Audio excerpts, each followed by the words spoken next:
جھوٹی اور بزدل حکومت ہے۔ میں کان کھول کے عمران صاحب کو کہنا چاہتی ہوں کہ آپ پوری اپوزیشن کو جیلوں میں ڈال دیں۔ آج حمزہ صاحب کے جو کورٹ کے اندر تمام کارروائی ہوئی، اس کے اندر یہ کہا گیا کہ ایک فائنینشیل مینجمنٹ یونٹ ہے، اس کے مطابق حمزہ صاحب نے منی لانڈرنگ کی ہے، لیکن جب ہمارے وکلا نے اس کی تفصیلات مانگنے کی کوشش کی تو ان کو نہیں دی گئی۔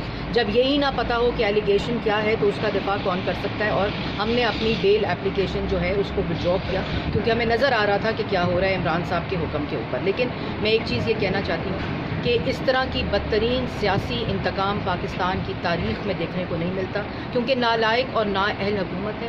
عمران صاحب جان بوجھ کر کس ایجنڈے پہ کام کر رہے ہیں کہ 10 ماہ میں پاکستان کی معیشت کو کرپل کر دیا، کمزور کر دیا۔ کیا وجہ ہے کہ وہ ملک جو 5.8 کی ترقی کی شرح کے اوپر چل رہا تھا اور مہنگائی 3% تھی، 10 ماہ میں ترقی کی شرح آدھی اور مہنگائی کی شرح 3 گنا زیادہ ہو گئی۔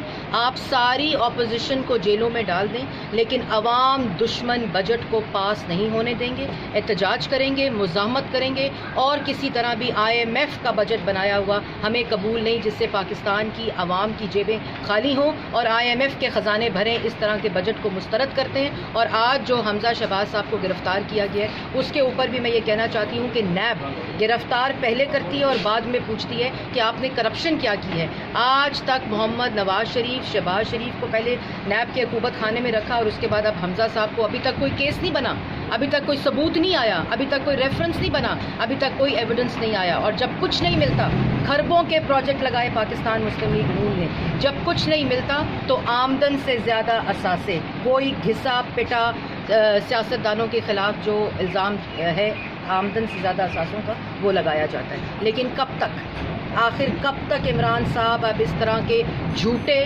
بزدلانہ وار کرتے رہیں گے اپوزیشن کے اوپر؟ یہ اپوزیشن جیلوں میں بھی رہی ہے، یہ اپوزیشن ملک بدر بھی رہی ہے، یہ اپوزیشن پھانسی بھی چڑھی ہے۔